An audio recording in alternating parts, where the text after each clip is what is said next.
Shalom. Bonsoir. Rabbi, Senator Housakos, le député Paulus, distinguished guests. The rabbi tells me that on this stage there have been 3 Israeli prime ministers, Elie Wiesel, and countless other dignitaries. So as you can imagine, it's a pretty big honor for a simple goy from the prairies to stand before you today.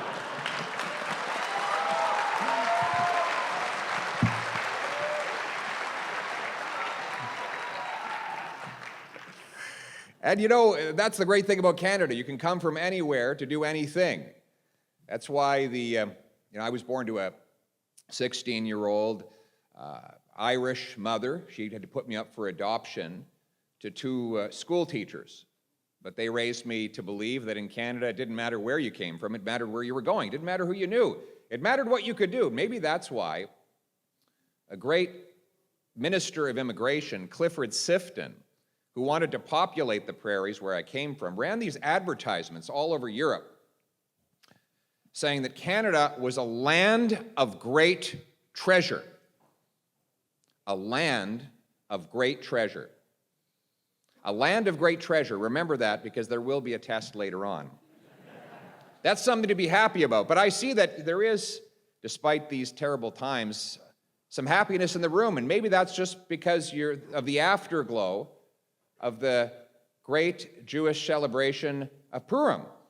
I was talking to the rabbi on the way in, and he knew of my Irish roots, so he explained that Purim was like the Jewish version of St. Patrick's Day. And of course, that makes sense, Rabbi, because the Irish are the 13th lost tribe of Israel. But it's an incredible story, Purim, isn't it, that led to these celebrations. We learn of the story of Purim in the scroll of Esther. And of course, you all know Esther being from Montreal. She was a bright young girl who went, oh, I'm losing my keepa here. I must have said something off target there.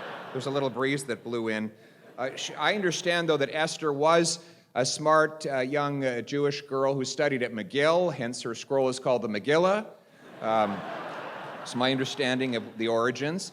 But in truth, it is a story that is appropriate for our times, isn't it? We saw a terrible monster called Haman, who wanted to destroy and exterminate the Jewish people from within the Persian Empire.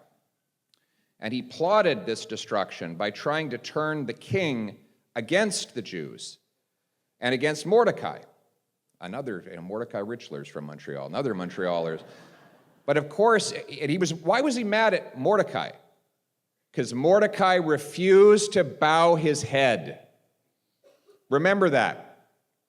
The anti-Semites then, who wanted to destroy the Jewish people, gave the Jewish people an easy way out. Bow your head, renounce your faith, and we'll leave you alone. We'll stop persecuting you. It would be kind of like a voluntary extermination. You can exterminate your own history and your past. That would have been the easy thing to do. But Mordecai and Esther and all of the great Hebrew people refused the easy path. They stood strong. They kept their traditions. And, if I can test my own Hebrew, they did, and I quote, Kimu v'kiblu haYehudim. The Jewish people accepted and affirmed. Accepted and affirmed.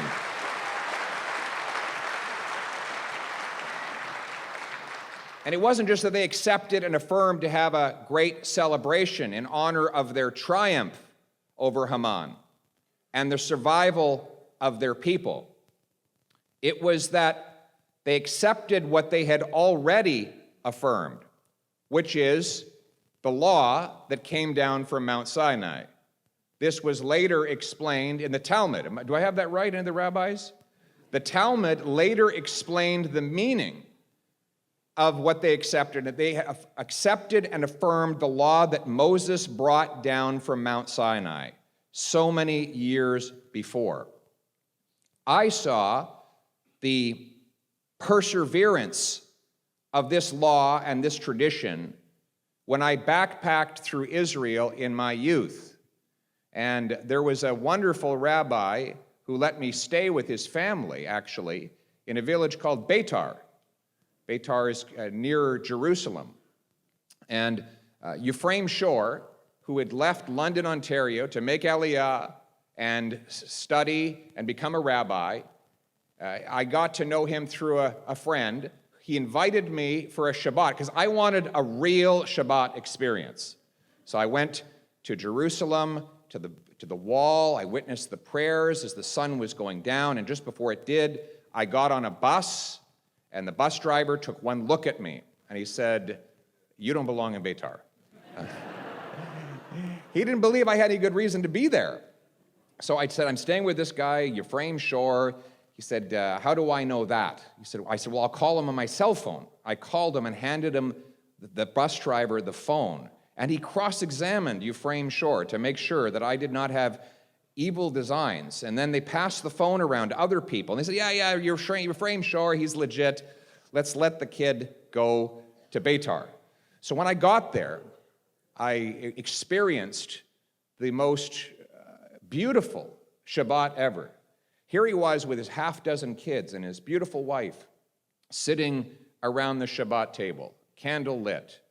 Then, of course, they opened, I think it was the Mishnah, and they started debating points in the Mishnah, squabbling over this comma and that detail. And I thought, this is fantastic. I feel like I'm in the House of Commons. And as the night went on, they sang these beautiful Hebrew songs. And what struck me is that more than 2,000 years ago, on the same land, the same people were singing the same songs. That is the truth.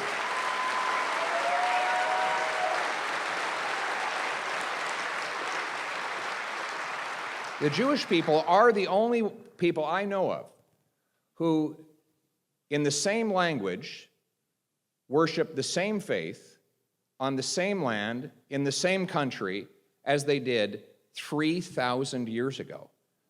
That is a true indigenous people.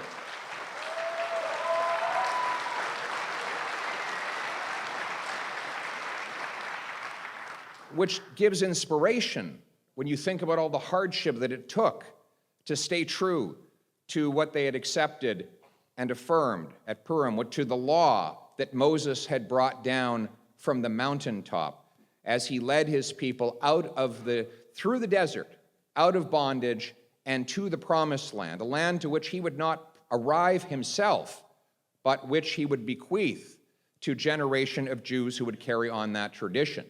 Now, I made the mistake the next day of going to the local park and scribbling in my notepad a journal of everything I had experienced, while I was wearing a kippah, and everyone was looking at me thinking, "Gee, this guy must have missed the rule. You're not supposed to pick up a pencil on Shabbat."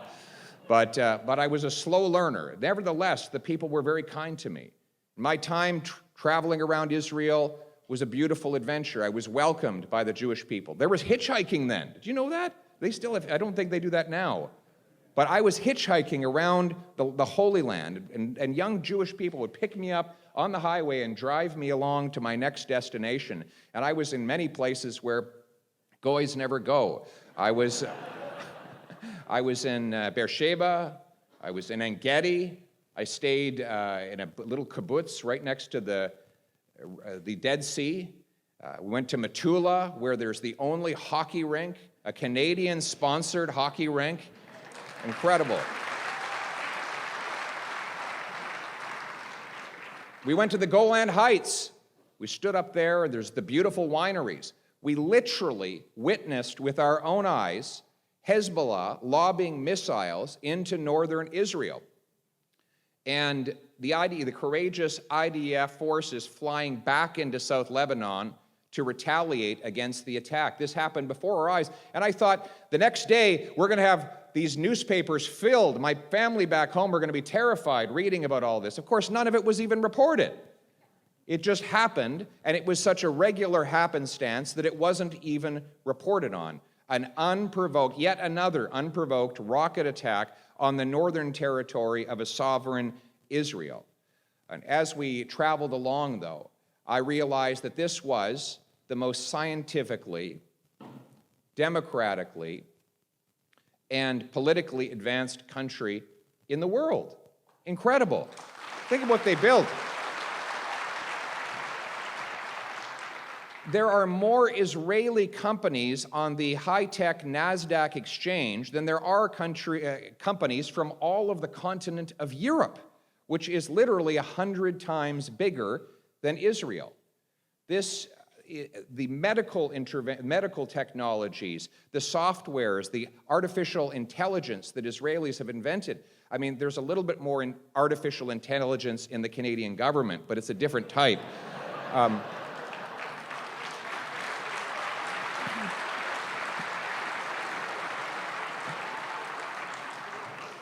I came home from that trip, though, determined to stand with my friends in Israel, and not long after that, I joined with B'nai B'rith and then the Canada-Israel Committee, now CIJA, and we launched a full-scale campaign to criminalize Hezbollah, which up until that time was completely legal in Canada.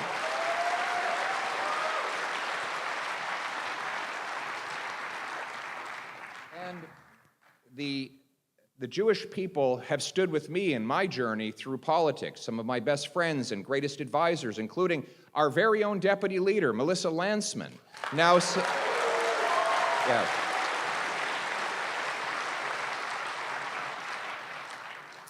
helps me lead the charge in Parliament for our shared values. Many times our focus is on domestic, cutting the taxes, building the homes, fixing the budget, stopping the crime. Sometimes it's international. But we know that over the last several months since October 7th, it has been necessary for us to turn our attention to the defense of our shared values, of our eternal values. But before we discuss what happened on October the 7th, we must discuss what the events were that led to it. We know that Israel had just completed, in the recent years, previously thought to be impossible diplomatic breakthroughs through the Abraham Accord. These accords saw Israelis join hands with Emiratis and Bahrainis and the people of Sudan, to forge peace arrangements. And the widespread speculation was that Saudi Arabia was next. Could you imagine what a breakthrough for peace it would have been if the Jewish state had successfully concluded an accord for peace and recognition with the homeland of Mecca and Medina? This would have charted in a new era of peace and friendship among the Abrahamic peoples, all of the Abrahamic peoples. And it was this hope that most terrified the terrorists who carried out their attack on October 7th. And more importantly, the state sponsors who orchestrated it all out of Tehran. They worried that their mission to destroy the Jewish people and Israel would be mortally wounded. Their mission would be impossible if Muslims and Jews were able to unite together in peace. What's worse, what scared them even more, was the possibility that the Palestinians have a hopeful future, a vested interest in the days ahead of them that would distract them from this endless conflict with Israel. You see, the Palestinians have a tremendous opportunity to build a peaceful and prosperous future. I mean, we see the poverty and suffering in Gaza, and we think, what could people possibly have been hopeful about? Well, the answer is plenty. It is a well-situated piece of geography right next to the Mediterranean. Look at the countries in the Gulf, how much prosperity and opportunity that they have been able to build for their people.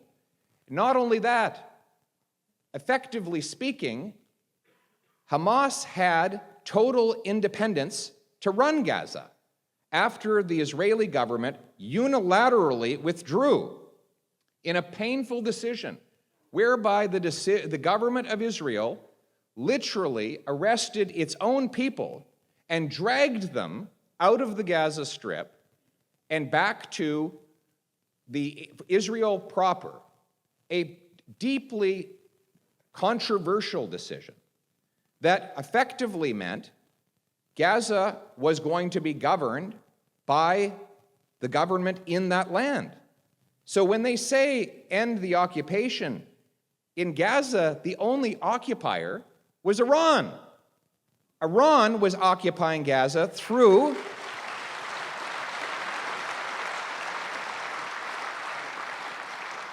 its intermediary, Hamas. Iran was remote controlling Hamas and ensuring that the Palestinian people would not be able to build a brighter future as long as Israel was next door living in peace and harmony. And it was fear that that discord would come to an end and that hope would take root that most terrified the regime in Iran. And so they orchestrated the attack. The Hamas leaders traveled to Tehran, they got funding and weapons from Tehran, and ultimately coordination. I'm sorry, but I refuse to believe that ragtag terrorists in Gaza were able to accumulate all of those weapons and all of that intelligence and coordination on their own. This was an outside job. Now, why is this important? It's important because it forms our policy as a country towards Tehran and its terror arm, the IRGC. The IRGC murdered 55 Canadian citizens and 30 permanent residents by firing an unprovoked missile at a civilian commercial aircraft, PS-752, over 3 years ago. Let's get this straight. This group operates legally on Canadian territory. It can recruit, coordinate, mobilize, fundraise legally on Canadian soil over 3 years after they murdered 55 of our citizens. What is our Prime Minister thinking? It's time to ban the IRGC.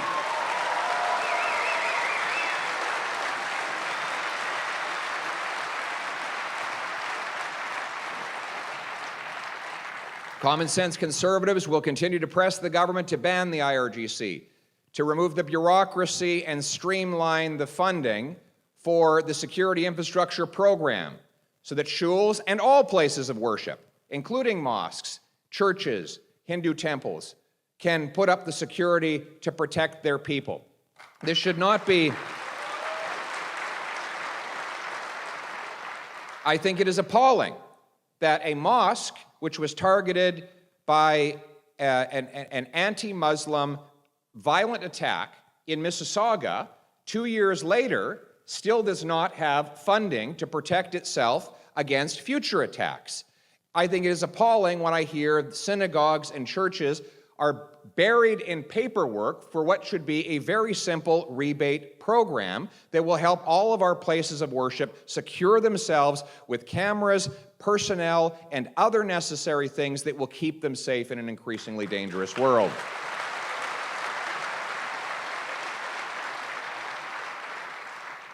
Here at home, we will bring in tougher laws to punish terrorists. We will bring in consecutive rather than concurrent sentences so that those who carry out mass murder will not get bulk discounts for the number of murders they commit. And just as we will keep our streets safe with jail and not bail for repeat violent offenders, and we will secure our borders.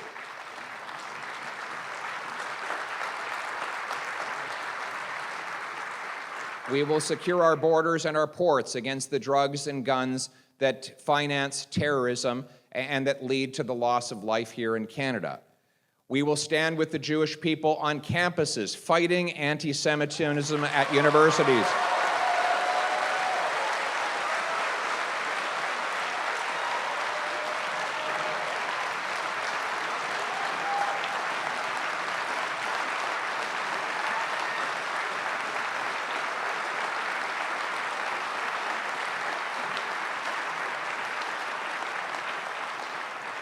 Common sense conservatives will also defund anti-Semitism. We will go line by line through all the groups that get dollars from the federal government, and we will defund every single one of those that promote anti-Semitism in our country.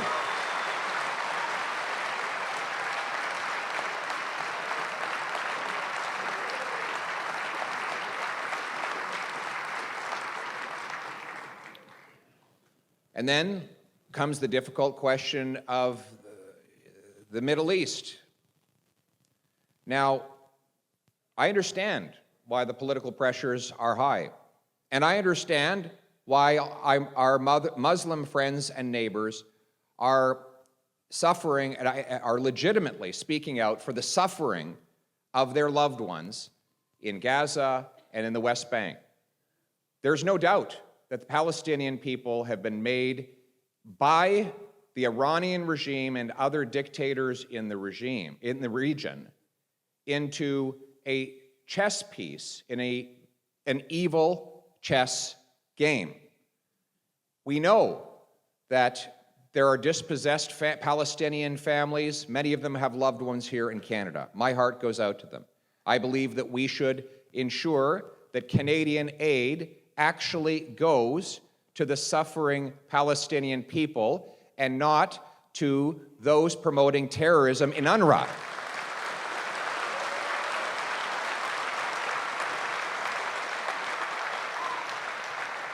When our government sends money to UNRWA, it commits to an organization whose members were involved in the attack of October 7th, and it takes money away from legitimate aid to real Palestinians who are suffering in Gaza and in the West Bank.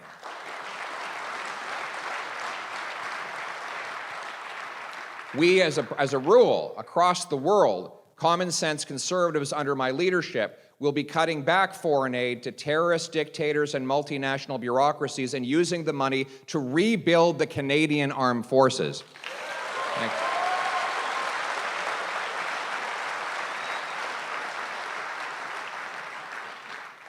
We will continue to stand up for the right of Israel to defend itself.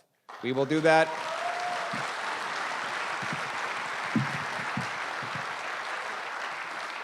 And we will reject any motions and resolutions before the United Nations that unfairly target the Jewish state.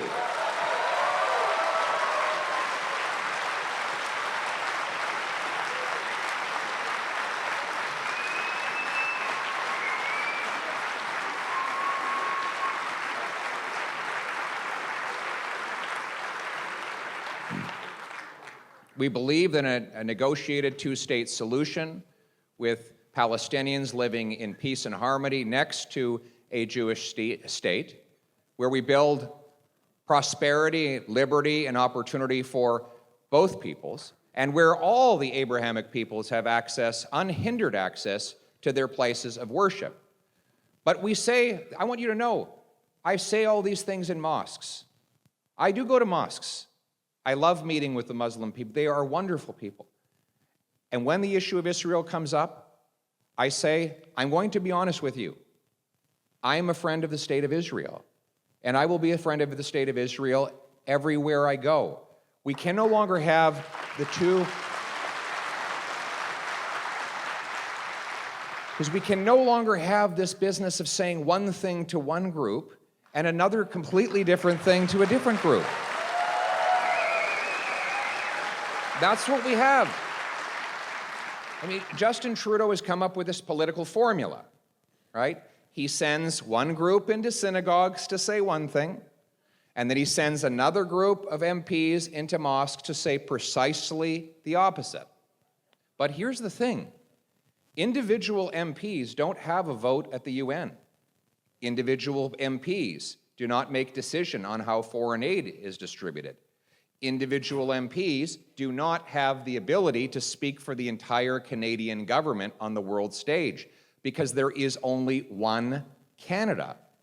So that formula, while it might make for good politics, to have one individual MP who says the right thing in order to get a seat back and keep Justin Trudeau in power, does not solve the problem of having Canada take the right and principled position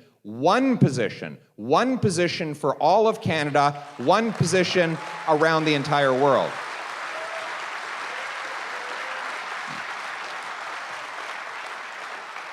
So every MP has to decide where they stand, not just what they say.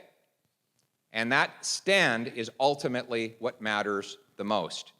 Now, Conservatives will stand with you. I know that it's hard right now.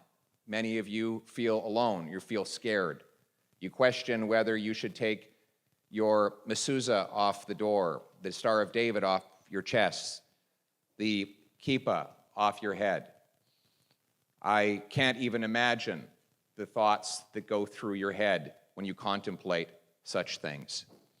No one in Canada should ever have to hide their faith in order to feel safe.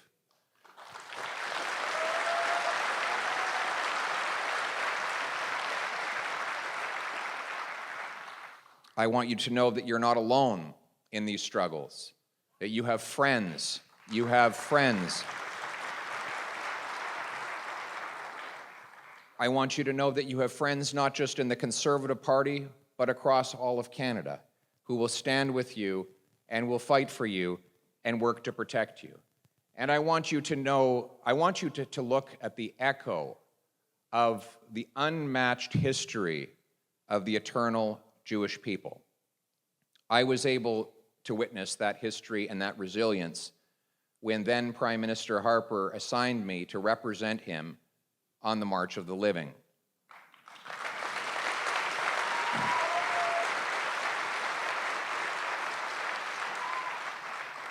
For those who've not been, it is a walk from the first concentration camp, Auschwitz, to the most prolific death camp, Birkenau. Survivors, their loved ones, and supporters lock arms on this long and painful march. I remember being shaken by the images that I saw there, the prosthetic limbs that had been ripped off incoming prisoners and gathered up in a storage room, the sheared hair, the jewelry, the instruments of torture. I remember when I witnessed all of this, how horrible it must have been for the little children who were marched into those horrendous gas chambers. And what struck me most, though, was when we were taken to a brick building, and the guide said to us, "This is the building where they kept all the stolen plunder of the incoming prisoners, the jewelry. It was there to house all of the treasure. So they named it after a land of great treasure. They actually called it Canada. Because all of those prisoners and guards had seen those advertisements from the Canadian government those decades before, that there was a land of great treasure. So they named the building after that treasure. And the guards would, in a sick joke, taunt the prisoners who had to go and work in sorting in that building by saying, "You're going to Canada today." I thought of all the people who died dreaming of coming to Canada. And it shook me I remember breaking down in tears and the ironic sight of Jews comforting me, a Gentile, at Auschwitz-Birkenau. It made me think of how lucky we are to be here and how important it is for us to extend those treasures to the rest of the world by standing up for what's right here, now, and everywhere. But you know what else I saw there? I saw the Jewish young people who were there to honor their grandparents or other lost loved ones. They would put small stones on top of big stones. There were no tombstones or other markings, but it was their way of saying, we're still here. We haven't forgotten you. We still love you. And at the front, a cantor sang a beautiful psalmody, Psalm 23, in Hebrew. Yea, though I walk through the valley of the shadow of death, I fear no evil, for you were with me, O Lord. And that gave hope and inspiration to the people there. But most of all, I saw Israeli flags flying in the wind. The Star of David, the symbol of the Jewish people and now its homeland, was like a symbol of triumph. It said, from the faces of those Jewish young people, we are still here. You did not stop us. You are gone and we are still alive.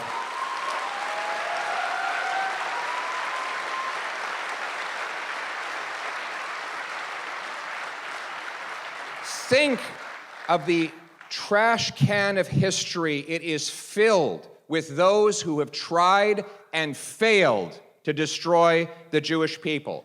From the Pharaoh, to the Haman, to the totalitarian socialist dictators of Hitler and Stalin, all of them have been defeated. And yet the Jewish people still go on. I don't know what the world will bring tomorrow. I don't know, much less 100 years from now. But I do know this, that 1,000 years from now, whatever is going on Fridays, as the sun goes down, there will be a Shabbat in Israel.